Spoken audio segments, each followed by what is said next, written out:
우리는 왜 같은 사람을 두고도 전혀 다르게 이해할까요? 왜 어떤 사람의 행동은 저 사람한테는 아무런 의미가 없는데 왜 나한테는 그게 큰 상처가 될까요? 오늘은요, 제가 책 한 권을 가지고 왔는데요. 이 소개할 책은 박두수의 우리는 왜 서로를 다르게 이해할까입니다.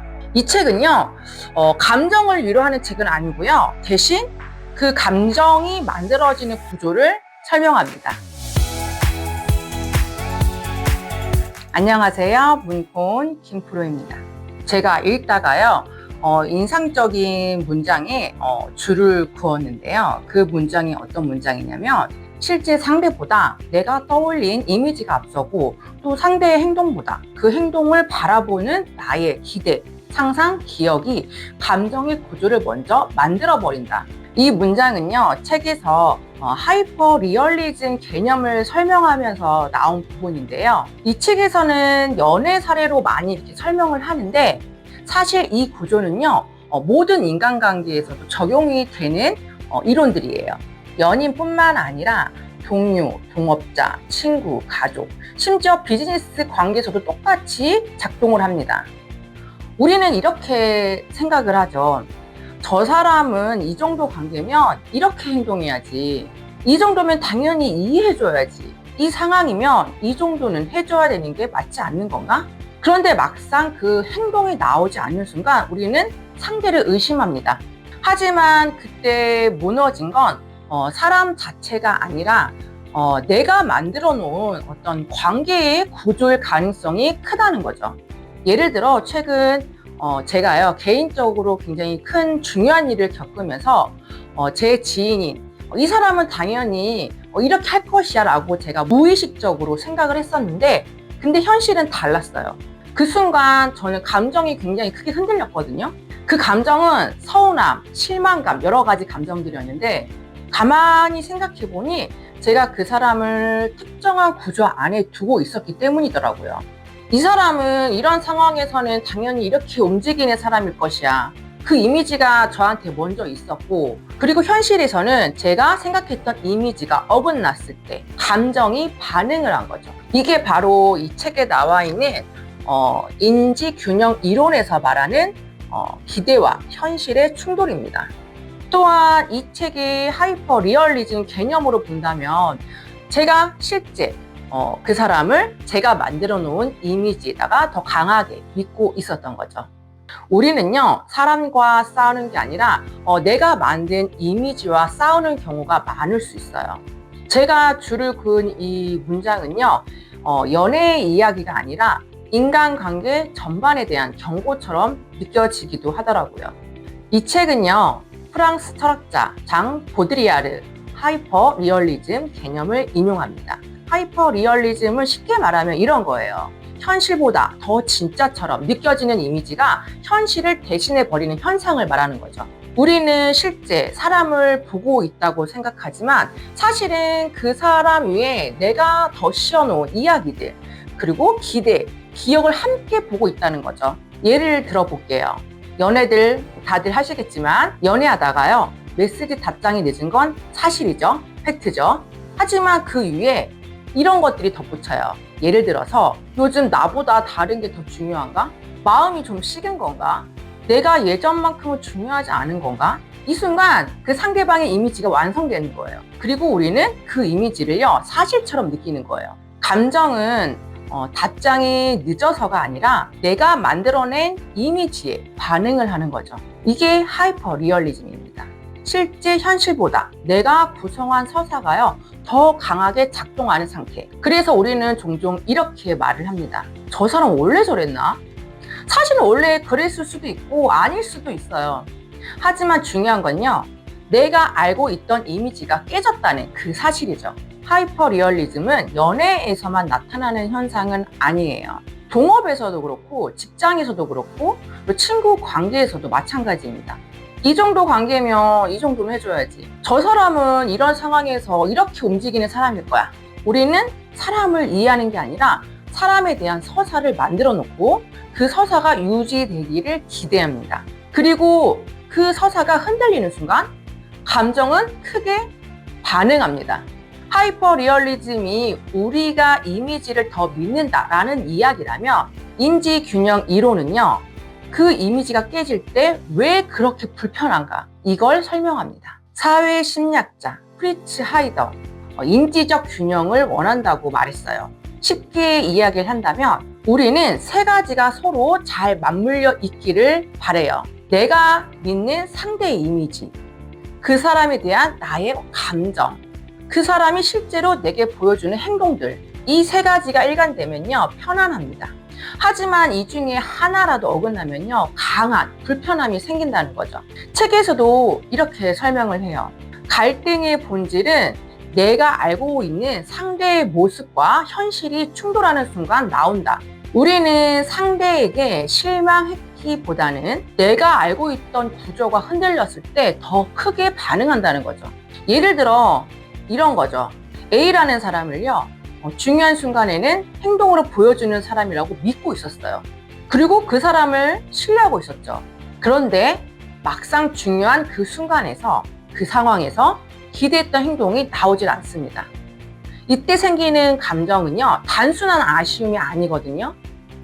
저 사람 왜 저랬지? 라기보다는 내가 알고 있던 저 사람은 뭐였지? 라는 혼란도 온다는 거죠. 이게 바로 균형 붕괴입니다.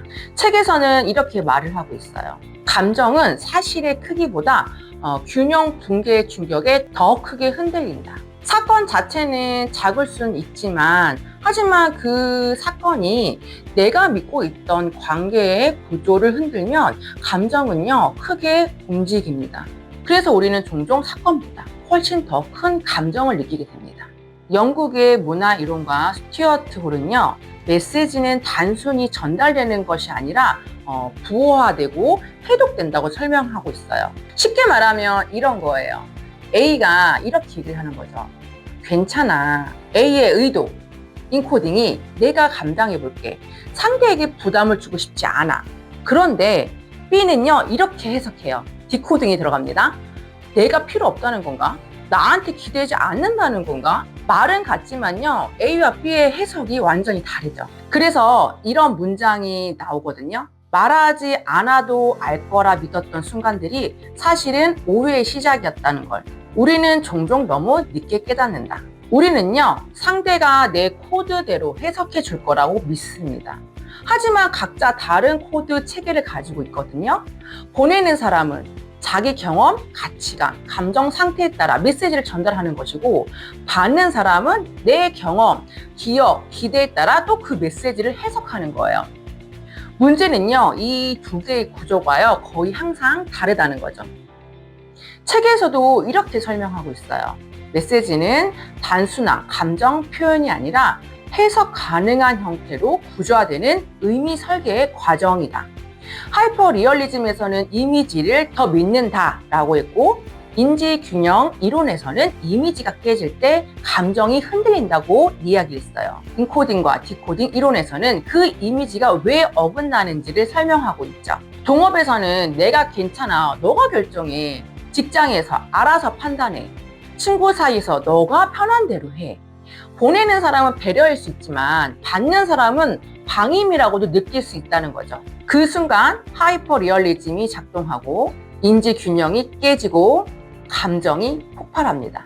심리학자 프리드먼과 프레이저는요, 작은 요청을 먼저 수락하면 그 다음 더 큰 요청도 수락할 확률이 높아진다라는 실험을 했어요. 왜 그랬을까요? 사람은 행동을 한 뒤에 그 행동에 맞춰서 자기 정체성을 수정하기 때문이거든요. 책에서도 이렇게 설명하고 있어요. 작은 부탁을 수락한 자신을 바라보면서 나는 이 사람에게 호의적인 사람인가 보다 라고 스스로 규정하게 된다는 거죠. 이게 중요한 이유는요, 감정이 아니라 행동이 먼저일 수 있다는 점이죠.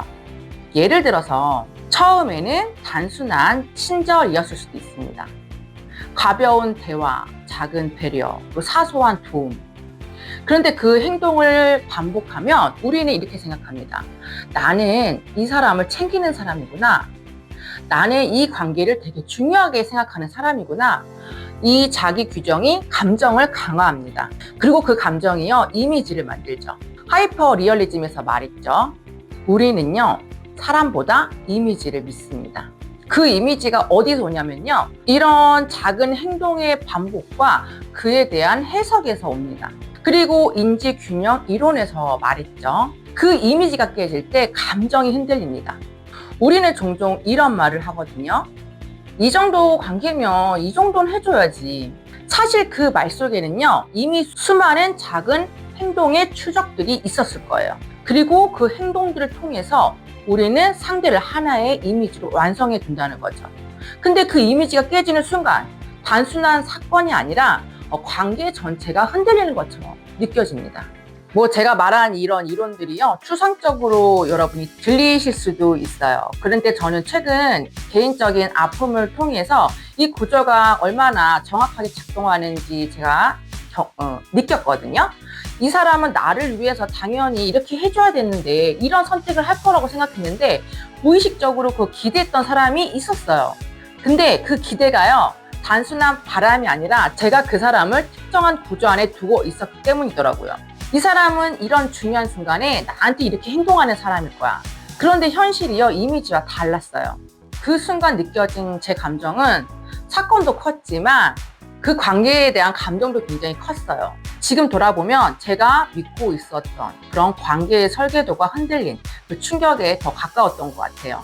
이건 인지균형 이론에서 말하는 기대와 현실의 충돌인 거고, 하이퍼 리얼리즘 관점에서 본다면 저는 실제 그 사람보다 제가 만들어 놓은 이미지를 더 강하게 믿고 있었던 거죠. 지금까지 정리해보면 이렇습니다. 우리는 사실보다 이미지를 믿습니다. 하이퍼 리얼리즘. 그리고 그 이미지가 깨졌을 때 감정이 크게 흔들립니다. 인지균형 이론. 그리고 우리는 각자 다른 코드 체계로 같은 사건을 전혀 다르게 해석합니다. 인코딩과 디코딩. 또 작은 행동의 반복이 관계의 이미지를 설계합니다. 그러니까 우리가 겪는 많은 갈등은 상대가 나빠서라기보다는 서로가 다른 구조들이 충돌했기 때문에 가능성이 크다는 거죠.